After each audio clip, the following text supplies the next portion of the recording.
Enlighten our minds and hearts, O God, by the working of your Spirit, that we may be brought into that fullness of truth promised us by your Son, Jesus Christ our Lord.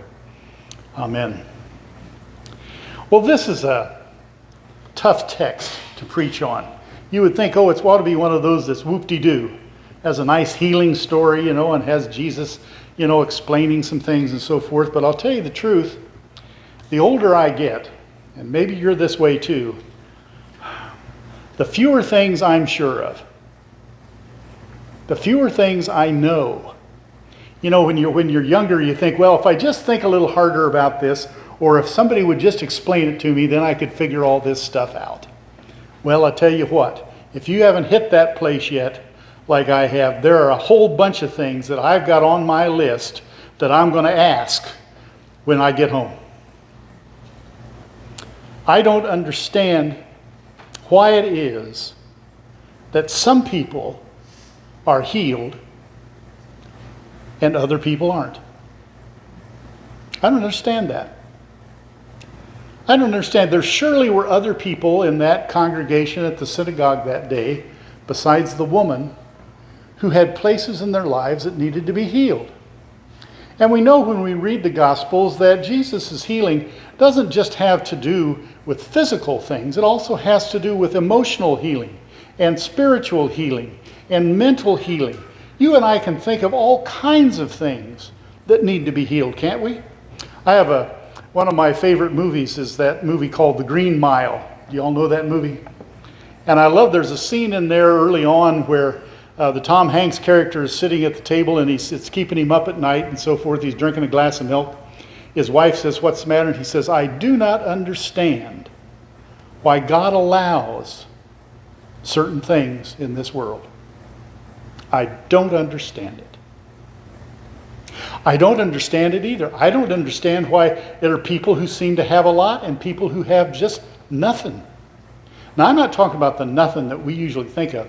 I've told you this before. One of the things that I usually think of when people are complaining if they didn't like the food at the meal today, down in the restaurant area for Cape May, well, go back upstairs and turn on the news and look at the children in Gaza, and then tell me that you're upset that the food wasn't cooked like your mama used to cook it. There are people in this world who have nothing. And it's hard for us to imagine that. I mean, I'm sure all of us have been hungry. I don't just mean ready for dinner. I'm sure that all of us have had some place in our lives where we were hungry. Maybe even we've been in places in our lives where we didn't know how it was going to turn out as far as eating was concerned, or as far as other kinds of things that we needed were going to turn out. We look around and it seems like other people aren't going through the same stuff. One of the things I don't understand, and I'm going to ask God about this, why he allowed certain things to happen. I don't want to get political, but I'll tell you what. When I see those children in Gaza, and then I hear about building a golden ballroom in the White House, I can't understand that. I can't understand that. Think of what could be done. I'll tell you what, I'm a sucker for certain things. My daughter laughs at me. She shouldn't laugh at me. I said, "Don't laugh at me. This is serious." I can't get through the St. Jude commercial, especially when the African American fella is crying. That gets me every time. I know he's going to do it. I'm sitting there watching it. It's like, it's like a train wreck. This guy is going to stand there and he's going to cry. And I don't blame him. Why do those children suffer? Why do people that we know and love go through such difficult times? Why is it, the same kind of question we could ask ourselves, why is it that bad stuff doesn't seem to happen to me like it does to some other people? A number of years ago, back in the 70s, there was a very popular book called Why Bad Things Happen to Good People. And it was an attempt to answer some of those questions. It was based upon the book of Job. If you want to read something about healing and why God operates and the way that God operates, sometimes sit down and read through the book of Job. First time I ever read that, I'd never read it because we weren't part of church and so forth, was in a literature class. And that was one of the assigned readings, read the book of Job. It's an amazing thing. Did it answer all my questions? No. Didn't answer all my questions. It just raised more, and maybe that's the point. The poet Rilke says that one of the things about asking questions says, don't expect answers now because you probably couldn't take them. You probably wouldn't know how to deal with the answers that you might get. I don't know. I guess that's part of an answer. I think another part of the answer is to understand that God uses all sorts of things when it comes to healing. You know, it's not magic. It would be magic if we just prayed hard enough, if we could do an abracadabra kind of thing, so that any situation we saw, then we would expect God to just fix it. That's magic. That's magic. That's different. I know there's one of the stories from many years ago was a story about a family and their child had been hit by a car. And the woman is asking her husband, she said, "What did we do wrong? Why is God punishing us like this? What did we do wrong?" And it was something that the preacher had said on Sunday that made her even ask a question like that. And I thought, well, somebody ought to go deal with that pastor because that isn't helpful, is it? When something goes wrong in your life, when you have a terrible time or something difficult is going on with people you love, you want somebody to come up to you and say, well, what did you do wrong? That's one of the questions the followers, the people who are around Job asked. And God put them in their place for asking that kind of a question. It's not the point. I don't know how healing works.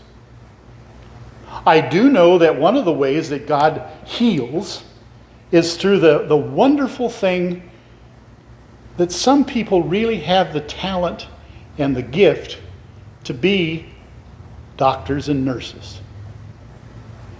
I used to have there was a friend of mine, she now lives out in Oregon, I haven't seen her in years, and she and I used to do some workshops together. And we did them, it was healing ministries, spirituality for medical caregivers. And we would have doctors and nurses, they'd sign up and they'd come to these little conferences over a weekend and so forth. And we'd talk to them. This was back in the days, this was back in the 80s. And in those days, a lot of medicine didn't really appreciate the fact that part of it was a spiritual issue. And so we were trying to explain to them about this. One of the things, we tried to make it a little lighthearted sometimes too. We called it our dog and pony show. She would have certain things she'd say, and then she'd look over at me, and then I'd have my line to come back with, and so forth.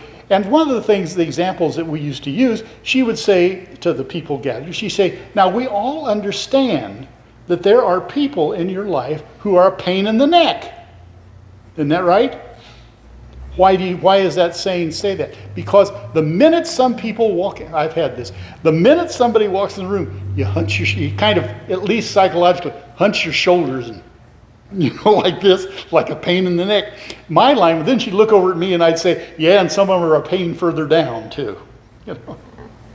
There are people who cause us to have a pain. There are other people, when they walk in the room, it lightens the place up. We had a man who was called the general secretary or superintendent, I forget what the title was in those days, in the Quaker Wilmington Friends meeting, the geographical area for all the Quaker churches in this general area. And he was the kind of man that he got along with about everybody. You didn't have to agree with him. But he would come into a meeting where everybody was arguing and having a problem and so forth, and just by his very presence, everybody would chill out, would calm down and quit arguing. Why? There was something about Bob that people just trusted that he cared about what they thought and how they felt and what their life was like. And he didn't have to say anything. He just was present to them. And it made this big difference. I don't know how that worked, but it did. I had another woman, a friend of mine years ago, up in Wilmington, and you wouldn't expect this from Quakers, but you never know what a Quaker is going to do, by the way. If you don't know any Quakers, you're in for a surprise because you never know what a Quaker is going to do. This woman had a special ministry in hospice. They would call her when there was nobody to be with a dying person. No family, no friends, and they knew the person was near death. They would call Polly. She would walk into a room and hold hands with somebody and sing a little hymn and hold their hand until they died. That was her ministry. And it was a wonderful thing to watch the peace that would come over a person's face. She didn't heal them from their dying, but she healed something inside them when this was happening. She would spread that into the meeting. We had pews. If you've ever been in that building in downtown Wilmington across from the Catholic Church, that's the big Quaker church downtown. The pews are almost exactly like these. They're the same type, same build, and so forth. She would come in when I was pastor there. She would come in like on Tuesday morning when the building was empty, and she'd walk around in that room. Now, you understand this. When you're up front, you can tell when somebody's missing simply because they're not in their proper pew. You all sit in the same place every week. Once in a while, you fool me. But mostly, everybody sits in the same place every week, right? Well, she knew this. She'd been part of that meeting for a long time. She would come in there and she'd stand there for a few minutes in silence and so forth. She would then put some olive oil on her hands and walk around among the pews and stand at the back of a pew and think about the person that needed prayer. And she would anoint the back of the pew with her hands and pray for them. And she'd spend an hour or so going through the meeting. It was part of her healing ministry. Now, some of the Quakers didn't know what to do with that stuff. She and I usually got in trouble over that stuff. Once in a while, I remember at least twice, she and I and a couple of other people in the meeting who understood these things. You know, when you have these prayer concerns, and sometimes you can tell during that time when somebody's really got something going on, can't you? Do you ever notice that? I mean, we kind of do it by rote. Does anybody have any prayer concerns? Every once in a while, you can tell by somebody's face that something's going on, can't you? And so Polly and I and a couple of other people, we would just have that person come forward. We'd lay hands on them and so forth and pray for them in front of everybody. We had some of the old Quakes who were so traditional, man, they'd just get all bent out of shape. They were kind of like the leaders in the temple about that. Didn't understand that stuff. Didn't appreciate that stuff. Thought, well, this stuff ought not to be going on in our friends' meeting and so forth. Well, too bad. It was important to people. Serving a Methodist church in Mechanicsburg, Pennsylvania. And this was another church that didn't expect any of that kind of business to go on because they were, frankly, their big problem was that they were so middle class that they couldn't hardly stand it, that anything would be out of order at all. Something would be different from what they expected. And they didn't know what to do with me when I announced that a couple times a year we would have a healing service. And they said, well, where do you get that? I said, if you look in our book of worship, there are about 10 pages in there that talk about here's how you do a healing service in the United Methodist Church. So we would do that, and I would announce it. We had a signboard, not as nice as this one, but we had a signboard right on a big main road in Mechanicsburg. And we put on there, healing service, 7 o'clock Wednesday night. People didn't flock into the building, of course. And what would happen is, and we did the same thing at Ash Wednesday, people would come forward, and if they had something they needed me to pray with them about, or some area in healing or forgiveness, healing of forgiveness, they would come up and they could just whisper to me what it was. And I had anointing oil, and I would anoint their foreheads and put my hands on it and pray for them when they came forward. Well, on this particular time, I didn't notice that there was anybody, maybe one or two people that weren't part of the congregation. But I noticed there was one woman came in the back. I'd never seen her before. I had no idea who she was. And so usually what you do when you're the pastor, you're supposed to do this. You try to rush back there before people get away and find out who they are and so forth. She got away too fast. But one of the other women in the congregation, I said, well, that's too bad. I wonder why she came. She said the woman saw on the signboard about there was going to be healing service. I said, oh. She didn't come forward. She said no, but she says, I sat with her, and she had just had this medical thing happen to one of her children, and she was having a hard time dealing with it. She didn't know what to do. And she said, and she sat down beside me. And you remember, David, I just went through that same thing 6 months ago. And so I talked to her about it. The woman experienced a healing moment in the church through that. I don't know whatever happened to her daughter. That wasn't the point, was it? We never know. We never know. My favorite theologian is a man that you've never heard of. His name is Karl Rahner. And it's Karl with a K. So you know this is a German guy. And you can also tell by his sentence structures. If any of you have ever dealt with the English language and so forth, you know that, man, when you get some of these German writers, you know, you got 3 pages and then suddenly there's a period. You know, they're really convoluted kinds of sentences and so forth. And so that he writes that way, so you have to learn to read him. But one of the things he talks about that's been very helpful to me over the years was he talks about the incomprehensibility, there's a word, the incomprehensibility of our life. The incomprehensibility of our life. There's a sense in which our lives, we can't figure them out. We can't comprehend all the ins and outs of our daily life, much less our life through into the future. It's incomprehensible. And he used to say, the thing that saves us through Scripture and through the church and through all sorts of other things is that God's desire is to communicate God's very self to us. In the midst of our incomprehensibility, God is always there offering to us his very presence, which somehow doesn't answer our mental questions, doesn't necessarily even relieve our spirits, doesn't necessarily get us to where we can stand up in our bent over places. But somehow we know in experience, at least sometimes, that God cares. I sometimes, you know, there's things that I can carry it. Anybody in here who can't carry a tune at all? Okay. So if there's a new hymn, forget it, right? They say, well, it's in the hymnal and so forth, just follow. No, I'm sorry. I can't even read the music and so forth. If you were to look in your hymnals at number 522, I didn't even know it was in there till a couple of years ago. And I may have mentioned this before, the singer named Bradley Walker, who works with the Gaithers. He's the fella in a wheelchair.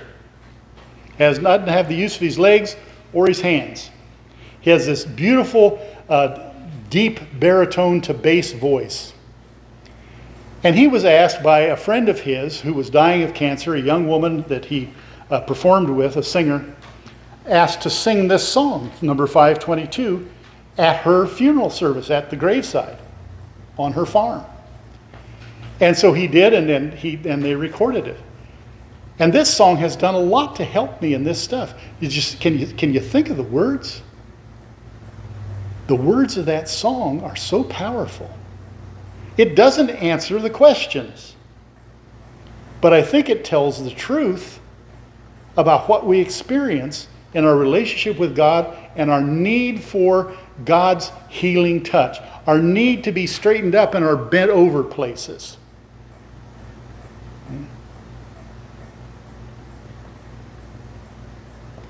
If the world from you withholds of its silver and its gold, the song says, and you have to get along with meager fare, just remember in the word how he feeds the little birds. Take your burden to the Lord and leave it there. If your body suffers pain and your health you can't regain, and your soul is slowly sinking in despair, Jesus saves, and Jesus knows the way you feel. Jesus saves, and he can heal. Take your burden to the Lord and leave it there. That song has helped me a lot at various times, just personally and with other people. The idea of leaving your burden. Now, he sang this song, and this woman was maybe 32 years old, dying of cancer. She and her husband had a beautiful music ministry. They had beautiful children and so forth. Why her? I don't know. I don't know. You can make an easy answer and say, well, her faith life and so forth was such an example to us, so forth. Excuse me. My God is not a God who sends upon somebody else a terrible, terrible disease in order to teach the rest of us. I don't believe in a God like that. You can argue with me if you want, But I don't think God functions that way. What I do think is this, that God is present for us in all the circumstances of our lives. Whether it's financial or spiritual or physical or emotional, whatever it is. This wasn't in the original sermon and so forth. I heard today about there's at least one person who's homeless in Clarksville that people see around the street. And they said she's originally from Wilmington. I don't know why she's not still in Wilmington. There are all sorts of services in Wilmington, but you know, sometimes when you're dealing with homeless people, you can't reason with them. I mean, some of them are bipolar and some of them are schizzy and so forth, whether or not they've got any drug problem or not. As a matter of fact, it'd be interesting to know that most of the homeless don't really have a drug problem, but they're more likely to be bipolar. What about her? Why is this young woman homeless and on the street and afraid, from what she has said to other people, and uninterested in going into a shelter? Why doesn't she want to go into a shelter? Because they have rules.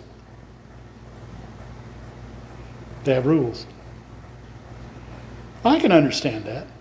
I also have known a lot of homeless people that won't go into shelters because they've had terrible experiences in shelters. Why does God allow stuff like that? Why does God allow that when you and I are going to go home and have a nice dinner? You and I have got a warm place to sleep. We've got family. Our lives aren't perfect. All of us have problems. Situations that we wish that God would just take them away from us. But the thing is that as our life goes on, as we live more time and more time goes by, maybe we start to learn that God is present, that if we take our burdens to Him and lay them on Him, it doesn't mean the burden goes away. It means that I'm not carrying it on my own. It means that God cares. See, that's what's wrong with the rule people in the synagogue. They evidently, you'll notice, they don't say that healing is wrong, do they? But you ought to save that for a work day. If you're going to help somebody, it needs to be in the proper context. In the proper place, at the proper time.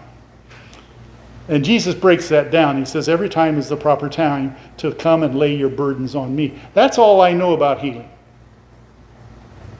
Like I said, I don't know how it works. I don't know why it is.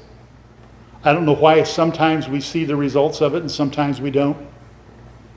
I don't know why some people have to suffer their whole lives and the rest of us sort of blithely go through life with a big grin on our face. Even when things are tough, we know that tomorrow is going to be okay for most of us. When terrible things happen to us, most of us don't sink into despair. We might temporarily. Why is that? Are we specially chosen? Are we special to God in some way that somebody else isn't? I don't think so. I think the difference is when we get to the kind of place in our lives where we're not expecting miracles to come like magic, but the miracle being that somehow I know in my experience, in my prayer life, in my daily living, that God is there. That God cares about it. And that anything that I don't understand is probably because if I was given the answer, I probably wouldn't get it anyway. Take your burden to the Lord and leave it there. And that's what I know about healing.